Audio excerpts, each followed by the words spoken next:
एक बार एक राज्य पर शत्रुओं ने आक्रमण किया। यद्यपि उस राज्य के राजा ने शत्रुओं का डटकर सामना किया, परंतु शत्रुओं की सेना अधिक होने के कारण उसे युद्ध में पराजय का मुंह देखना पड़ा और अपने प्राण बचाकर वहां से भागना पड़ा। युद्ध में पराजित होने पर भी उसने साहस न छोड़ा और फिर से सेना को सुदृढ़ करने में लग गया।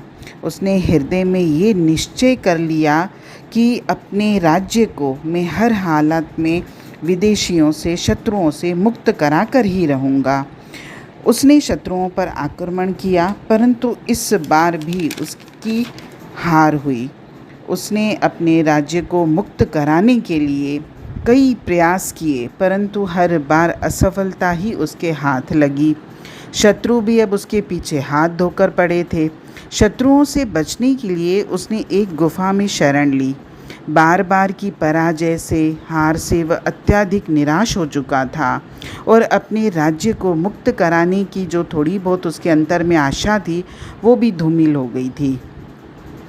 वह ये सोचने पर विवश हो गया था कि अब उसे युद्ध का विचार छोड़ देना चाहिए, क्योंकि मेरा शत्रु बहुत अधिक शक्तिशाली है। अभी वह ये निर्णय ले भी नहीं पाया था कि एक घटना घटी। उसने एक मकड़ी को गुफा की छत पर, जिस गुफा में उसने शरण ली थी, उस गुफा की छत से एक मकड़ी को नीचे गिरते हुए देखा। राजा सोचने लगा कि ये मकड़ी भी उसकी तरह ही भाग्यहीन है। तभी उसने देखा कि मकड़ी ने दीवार पर चढ़ना शुरू कर दिया, परंतु अभी वह कुछ ऊपर चढ़ी ही थी कि फिसल कर फिर नीचे गिर पड़ी। किंतु गिरने पर भी उसने विश्राम नहीं किया, अपितु पुनः अपने कार्य में जुट गई। इस बार वह कुछ और अधिक ऊपर चढ़ गई, परंतु फिर नीचे गिर पड़ी। लेकिन ये क्या, वह तो फिर से ऊपर चढ़ने लगी बिना विश्राम किए। राजा को बड़ा आश्चर्य हुआ। जैसे उसको अपनी असफलता पर तनिक भी खेद नहीं था कि मैं बार बार ऊपर चढ़ रही हूँ, गिर रही हूँ, लेकिन वो दुगने उत्साह से फिर ऊपर चढ़ रही थी। मकड़ी फिर गिरी, परंतु गिरते ही फिर अपने प्रयास में जुट गई और ऐसा कर करके उसने 9 बार छत पर पहुंचने का यथासंभव प्रयास किया, परंतु हर बार वह असफल हुई।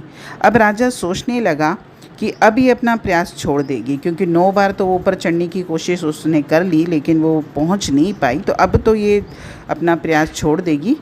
लेकिन उस मकड़ी ने विश्राम नहीं किया, मतलब वो मकड़ी रुकी नहीं। फिर से वो ऊपर चढ़ने का प्रयास करने लगी और इस बार अपने लक्ष्य पर पहुंचने में वो सफल हो गई। मकड़ी के अदम्य साहस और पुरुषार्थ का उस राजा पर बहुत अधिक प्रभाव पड़ा।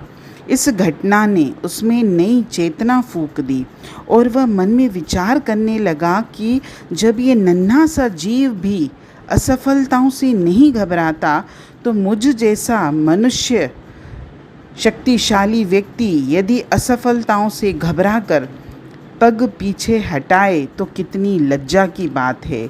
उसने एक बार फिर से अपनी सेना को संगठित किया और इतिहास साक्षी है कि इस बार उसने अपने साहस और वीरता से शत्रुओं के दांत खट्टे कर दिए और अपने राज्य को मुक्त कराने में सफल हो गया।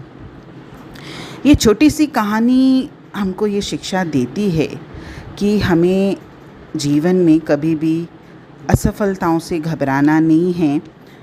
कई बार हमारे जीवन में दुख, परेशानियां, संकट भी आते हैं, लेकिन मनुष्य को कभी भी अपनी असफलताओं से या बाधाओं से, कठिनाइयों से, परेशानियों से कभी भी घबराना नहीं चाहिए और संकटों में घिर जाने पर भी अपने साहस का और पुरुषार्थ का त्याग कभी नहीं करना चाहिए। कभी भी मन में ये विचार नहीं लाना चाहिए कि ये कार्य मैं नहीं कर सकूँगा या ये कार्य करना मेरे वश में नहीं है।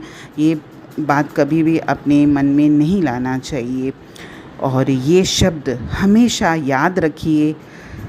छोटा सा एक शेर है और अच्छा है, बहुत अच्छा है कि आदमी वो जो मुसीबत में परेशान न हो, कोई मुश्किल नहीं ऐसी कि जो आसान ना हो। हरिओम।